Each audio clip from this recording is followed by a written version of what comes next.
Yes, तो मैं ये बोल रही थी कि राजा को अपने एडमिनिस्ट्रेटर्स, अपने मिनिस्टर्स और अपने इंटेलिजेंस की लोगों को अपॉइंट करते वक्त काफ़ी समझदारी के साथ अच्छे इंसानों को अपॉइंट करना पड़ेगा। ओके। सिंसियर यानी कि जो अपने काम के प्रति बहुत वफादार है, जो अपने काम को सच्चे दिल से निभा सकते हैं। गॉड फियरिंग जिन्हें अल्लाह से डर है। एंड डिवोटेड पर्सन्स जो अपने काम के प्रति बहुत ही डिवोटेड है, काम के प्रति एक दिल लगाकर जो अपना काम करता है, ऐसे व्यक्ति sincere, God fearing and devoted persons should be appointed. ऐसे व्यक्तियों को ही अपॉइंट करना पड़ेगा। Persons of low birth, bad habits, irreligion and short-sightedness should not be appointed। तो जो सब व्यक्तियों की बर्थ लो है, यानी कि जो नीच जाति में जन्म लिया है, जिनके हैबिट्स बहुत बुरे हैं, ड्रिंक करता है, सिगरेट स्मोक करता है, औरतों को छेड़ता है। irreligion जिनके दिल में मज़हब के प्रति, अपने रिलीजियन के प्रति कोई इज्जत नहीं है। एंड शॉर्ट साइटेडनेस यानी जो दूर तक विचार नहीं कर पाते हैं, ऐसे व्यक्तियों को कभी भी एडमिनिस्ट्रेशन के काम के लिए अपॉइंट नहीं करना चाहिए। इफ अ रूलर और a king bestows his government in the hands of nobles of bad character, his early downfall and destruction will become definite। तो अगर ऐसे बुरे इंसानों को राजा अपने गवर्नमेंट की कामकाजों में अपॉइंट करेंगे, तो नोबल्स मतलब क्या, देखिए, इफ अ रूलर और a king bestows his government in the hands of nobles of bad character. Nobles मतलब एडमिनिस्ट्रेटर्स। उस वक्त के राजाओं के दरबार में जो भी मिनिस्टर्स और एडवाइज़र्स लोग काम करते थे, उनको नोबल्स का नाम दिया जाता था। तो जो भी राजा बहुत ही अच्छे मतलब जो भी राजा नोबल्स को अपॉइंट करते वक्त अच्छी तरह से सोच कर, विचार करके अच्छे नोबल्स को, अच्छे इंसानों को नोबल के पोस्ट पर अपॉइंट नहीं करेंगे, उनका राज्य पूरी तरह से डूब जाएगा। वो कभी भी एक अच्छा राजा नहीं बन पाएगा और अपने राज्य और प्रजाओं को भी अच्छी तरह से शासन नहीं कर पाएगा। Moreover, when the king will face God on the day of judgment, उससे ऊपर राजा जब गॉड को जजमेंट डे के दिन फेस करेगा, अल्लाह के सामने आएगा अपना आखिरी विचार के लिए, तब राजा डिसअपॉइंटेड हो जाएंगे। मतलब अल्लाह उन पर अच्छा विचार नहीं करेंगे, अल्लाह के दरबार में उनके साथ कुछ अच्छा नहीं होगा। But in the company of God-fearing and good nobles appointed to perform state functions, the king's rule would become secure and lasting। लेकिन अगर राजा अच्छे अच्छे नोबल्स को अपॉइंट करेंगे, अच्छा चरित्र, अल्लाह से डरने वाला, अपने काम के प्रति बहुत ही नेक दिल, ऐसे इंसानों को एडमिनिस्ट्रेशन में रखेगा, अपॉइंट करेगा, तब राजा की राज्य भी अच्छी तरीके से चलेगा और जजमेंट डे के दिन अल्लाह भी उन पर रहम करेंगे, उन पर अच्छा विचार होगा। In this way he also not be ashamed of meeting God. तो जब वो अल्लाह के सामने आएंगे, तब अल्लाह को फेस करते वक्त उन्हें कोई शर्मिंदगी महसूस नहीं होगा। The king should therefore remember that every chaos का मतलब क्या है, lawlessness, जहाँ पर कोई कानून नहीं है, जो अपना जो मर्जी वही किए जा रहे हैं, कोई भी किसी का खून कर रहा है, लूट रहा है और उन्हें रोकने वाला कोई नहीं, तो ऐसे परिस्थिति को कहा जाता है chaos। डिसऑर्डर क्या है, जहाँ पर कोई ऑर्डर नहीं है, कोई कानून नहीं है। chaos, disorder and evil come from the bad nobility and corrupt state officers। तो जब भी आपकी राज्य के प्रशासनिक अधिकारी को वो सब भ्रष्टाचारी बन जाते हैं और बहुत बुरा चरित्र का होता है, तभी राजा की राज्य में सब किस्म के डिसऑर्डर और इविल यानी बुराइयाँ आ जाते हैं। Therefore, he should be very careful in appointing good nobles, officers, kajis, kotwals, governors, and commanders, whose characters and intelligence should be shaped in accordance with the dictates of Sharia. तो काजी, प्रशासनिक व्यक्तियाँ, आधिकारिक, कोतवाल यानी police, governor यानी राज्य को जो अच्छी तरीके से चलाएगा, प्रशासन का काम संभालेगा, ऐसे व्यक्तियों का कैरेक्टर हमेशा शरीयती कानून के अनुसार ही होना चाहिए।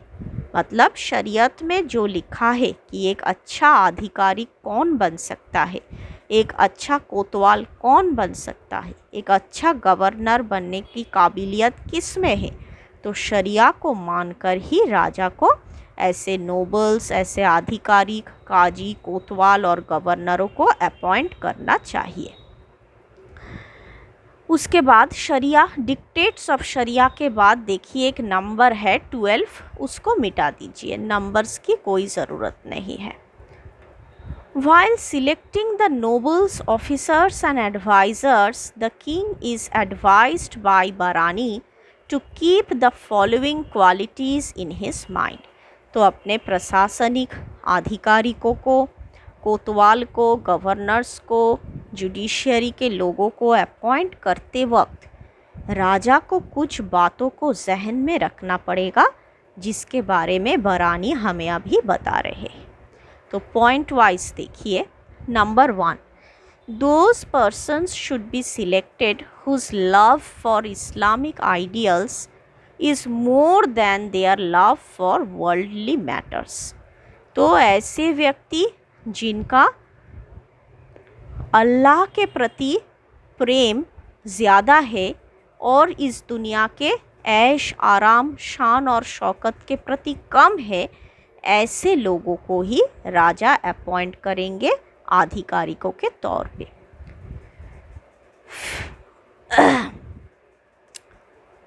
A person whose love for worldly matters मतलब इस दुनिया की सभी अच्छे चीज़ों के प्रति। फिर लेजर्स मतलब जो व्यक्ति सिर्फ आराम करना पसंद करता है, बहुत आराम के साथ ज़िंदगी जीना चाहता है, ऐश करना चाहता है। एंड प्लेजर्स यानी जिसको सिर्फ आनंद लेने में मज़ा है, शराब पिएगा, औरतों के साथ वक्त गुजारेगा, ऐसे व्यक्ति इस्लामिक शरिया के अनुसार कभी भी कोई भी काम के लिए काबिल नहीं हो सकता है। इसके ऊपर कभी भी राज्य का कोई भी प्रशासनिक दायित्व नहीं देना चाहिए। क्यों? क्योंकि ऐसे व्यक्तियों का लॉयल्टी यानी राजा के प्रति उनकी वफादारी को कभी भी विश्वास नहीं किया जा सकता है। मतलब ऐसे व्यक्ति आराम के लिए, ऐश के लिए, इस दुनिया की बेहतरीन चीज़ों के लिए कभी भी राजा को धोखा दे सकते हैं। तो ऐसे व्यक्तियों पर ज़्यादा भरोसा नहीं करना चाहिए। शरिया, अच्छा, तो ऐसे व्यक्ति अकॉर्डिंग टू इस्लामिक शरिया क्या होता है? Is a person whose loyalty cannot be trusted because it is for greediness and winning worldly favors that he has come to the king. तो ऐसे व्यक्ति राजा के दरबार में, राजा के पास काम करने क्यों आता है? ताकि वो अपने ऐश आराम, शान और शौकत की चीज़ें राजा से मांग के ले सके। तो उनके दिल में लालच है और ऐसे लालची व्यक्तियाँ कभी भी राज्य संभाल नहीं पाते हैं। Such a person can not be trusted, ऐसे व्यक्ति पर भरोसा नहीं किया जा सकता है because he always prefers personal desires over those of public affairs. ऐसे व्यक्तियों को राज्य और प्रजाओं के इंटरेस्ट से ज़्यादा अपना स्वार्थ, अपना इंटरेस्ट ज़्यादा महंगा लगता है। A person of integrity, sincerity and of noble birth has to be selected. तो एक इंसान जिसका इंटेग्रिटी है यानी कि जो वफादार है, जो सिंसियर है यानी राजा के प्रति हमेशा जो वफादार रहेंगे और जिनका पैदाइश अच्छे घराने में हुआ है, अच्छे वंश में, अच्छे परिवार में हुआ है, ऐसे व्यक्तियों को ही प्रशासनिक काम के लिए सिलेक्ट करना पड़ेगा। फिर देखिए number 3, once such a person is selected and appointed to a responsible position, he should be taken into confidence in most of the matters। तो ऐसे व्यक्ति अगर एडमिनिस्ट्रेशन में आ जाए तो राजा भरोसा करके उन पर जिम्मेदारियां दे सकते हैं। Number 4, king should keep alive the hope of promotion among his administrators, kajis, commanders, helpers and other officers of the state। तो राजा को अपने प्रशासनिक अधिकारी को, अपने फौज की कमांडर्स, अपने काजीज, पुलिस ऑफिसर्स, इन सबको प्रमोशन भी देना पड़ेगा टाइम टू टाइम। मतलब जिस पोजीशन में वो अभी है, उनके काम, उनके सिंसियरिटी, राज्य के लोगों के प्रति उनके लगाव, ये सब देखकर टाइम टू टाइम उनको प्रमोशन भी देना पड़ेगा। क्योंकि अगर प्रमोशन मिलेगा तभी लोगों को काम करने का इंटरेस्ट भी मिलेगा, उनका तनख्वाह बढ़ेगा, तभी उनको बेहतर से बेहतरीन काम करने में आनंद मिलेगा। वरना अगर प्रमोशन नहीं है, तनख्वाह बेहतर नहीं बनाया जा रहा है, तो लोग धीरे धीरे अपना इंटरेस्ट खो देगा काम में। इसलिए प्रमोशन देना ज़रूरी है। लेकिन प्रमोशन देते वक्त भी राजा को कुछ बातें जहन में रखनी है। ओके, तो मैं आज यही तक छोड़ रही हूँ ज़ियाउद्दीन बरानी के लेक्चर, जो मैंने 3 हिस्सों में बांट के वीडियो बनाया और आप लोगों के पास भेजा। मुझे उम्मीद है जो नोट मैंने आपको मेल में भेजा है, उस नोट को पढ़ने के बाद और मेरा लेक्चर सुनने के बाद आपको कुछ ना कुछ तो ज़रूर समझ में आएगा बरानी के बारे में। और इसके बाद भी अगर आपके दिल में कोई सवाल है तो व्हाट्सएप ग्रुप में वो सवाल रखिए, मैं जवाब देने की कोशिश करूँगी। Okay dear, good night and see you in our next lecture.